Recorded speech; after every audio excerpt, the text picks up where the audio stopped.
자, 1장에서 참되시고 빛되신 예수님과 사귐이 있을 때만 죄를 용서받을 수 있다는 것을 강조하고 있다면, 2장은 그분 안에서 어떻게 용서가 가능한가, 그리고 어떻게 빛 가운데 사는 것이 가능한가, 이 주제를 다루고 있습니다.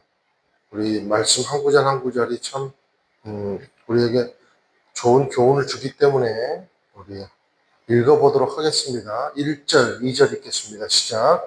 내 자녀들이여, 내가 이 편지를 여러분에게 쓰는 것은 여러분이 죄를 짓지 않도록 하려는 것입니다. 그러나 만일 누가 죄를 짓더라도 아버지 앞에서 변호해 주시는 분이 계시는데, 그분은 곧 의로우신 예수 그리스도이십니다. 그분은 우리 죄를 대속하는 화목제물이십니다. 그리고 우리 죄뿐 아니라 온 세상의 죄를 위한 제물이십니다. 여기 1절에 보니까 여러분이 죄를 짓지 않도록 하려는 것이다. 그러면서 그러나 만일 누가 죄를 짓더라도 아버지 앞에서 변호해 주시는 분이 계시는데 그분이 예수님이십니다. 그렇게 선포하고 있습니다. 두 가지 의미가 있습니다. 첫 번째는 죄를 짓지 않을 수 있다는 거예요. 그리고 두 번째는요, 혹시 죄를 짓더라도 용서가 가능하다라는 겁니다. 근데 이걸 오해하면 안 됩니다. 죄를 짓지 않을 수 있다이지 절대로 죄를 지을 수 없다, 이건 아니에요. 우리는 성령 안에 있고 예수 안에 있어도 죄를 지을 수 있는 가능성이 너무나도 다분한 존재예요. 그럼에도 불구하고 죄를 짓지 않을 수 있는 가능성이 우리에게 열려 있다는 겁니다. 근데 예수 안에 있지 못한 사람은 그럴 가능성이 없어요. 겨우 닿아봤자 도덕적 삶에 불과하다는 거죠. 용서는 없다는 겁니다. 그런데 이 가능성이요, 가능성일 뿐이에요. 여러분, 어떻게 우리가 마음으로 육신으로 죄를 짓지 않을 수 있겠습니까? 나는 절대로 예수 믿고 나서 죄 지은 적도 없고 앞으로도 절대 죄 짓지 않습니다. 하나님 나에게 그런 능력 주셨습니다. 그거는요, 오해하고 있는 거예요. 그렇지 않습니다. 그래서 우리의 처지를 아시는 하나님께서 열어주시는 길이 있다는 겁니다. 바로 예수님이 우리를 변호해 주신다는 거예요. 그런데 2절은요, 어떻게 이게 가능하냐? 어떻게 이게 가능합니까? 우리 죄를 대속하는 화목제물이 되셨기 때문에 이게 가능하다. 변호가 가능하다. 아무나 변호 못한다는 거예요. 화목제물이 되셨기 때문에 변호가 가능하다라는 겁니다. 자, 여기 제물이 되셨다는 의미를 이렇게 묵상해 보았어요. 예수님은 우리를 위해 진짜 할 수 있는 최상의 것을 하셨다는 거예요. 더 이상 이 정도 하면 더 이상 할 게 없을 정도로 최상의 것을 하셨다는 거예요. 하나님은 우리를 위해 남김없이 최상의 것을 내놓으셨고, 예수님은 우리 죄를 용서하기 위해 최상의 행위를 하셨다는 겁니다. 그것이 화목제물, 대속의 십자가다라는 거죠. 자, 그러면 이제 3절, 6절도 있습니다. 시작. 우리가 하나님의 계명을 지키면 이것으로 우리가 하나님을 정말로 알고 있다는 것을 확인하게 됩니다.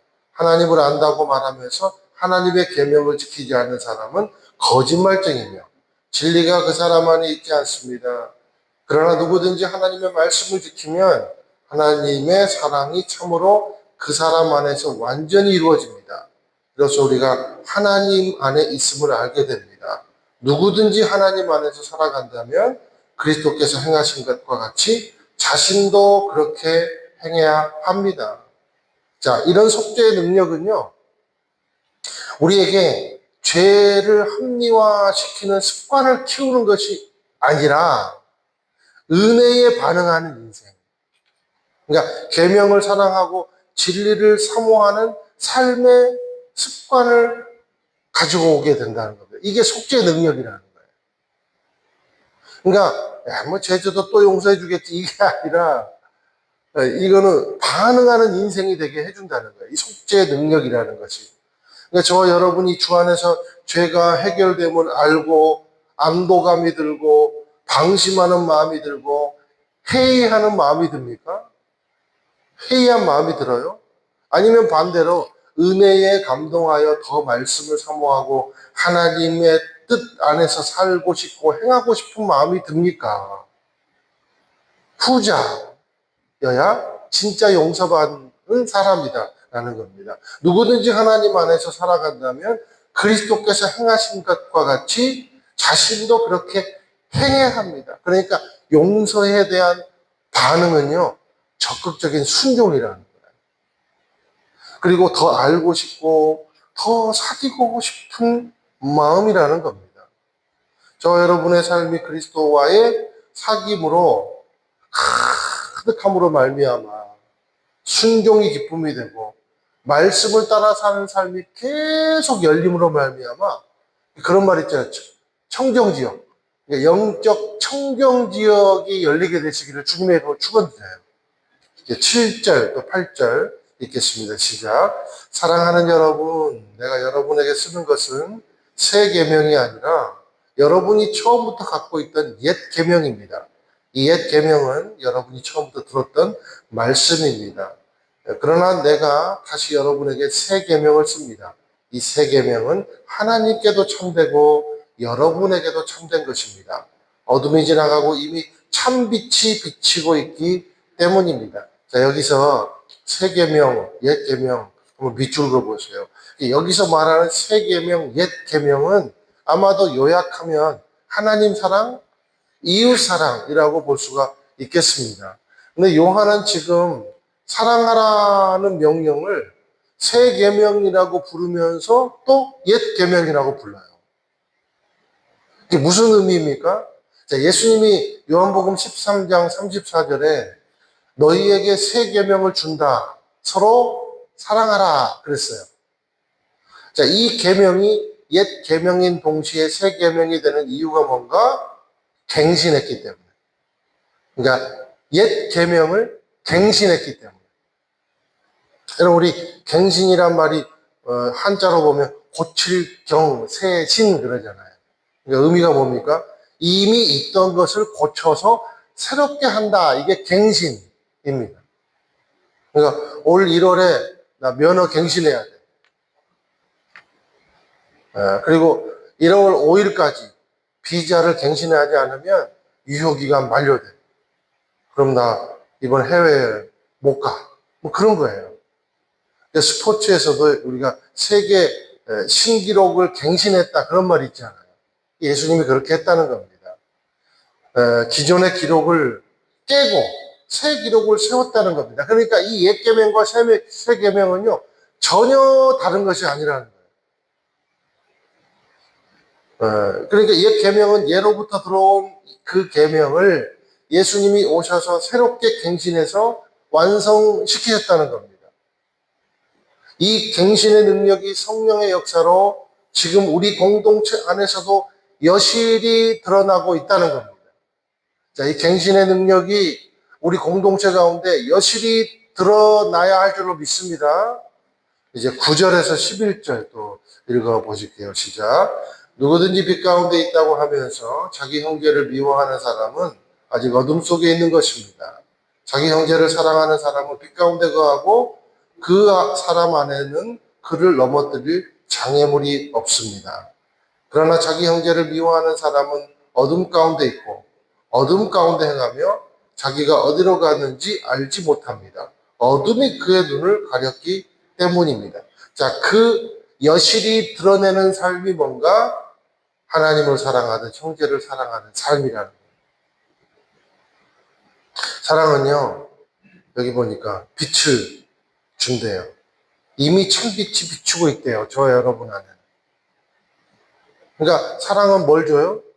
빛을 줍니다. 빛을. 그러니까 사랑하는 사람만이 빛나는 이유가 그거예요. 갑자기 솔로가 커플 되면요. 갑자기 빛이 나기 시작해요. 전혀 빛이 없었는데, 그렇죠? 사랑한다고 말하면서 마음에 분노가 있고 실제 사랑이 없으면 그거는요, 얼굴에 그늘이 있습니다. 그래서 커플이 싸우면 어떻게 해요? 얼굴에 그늘이 생기잖아요. 자, 그런 사람은 타인을 똑바로 쳐다보지도 못해요. 그러니 왜곡된 시선으로 자신을 해석하고 남도 해석하고.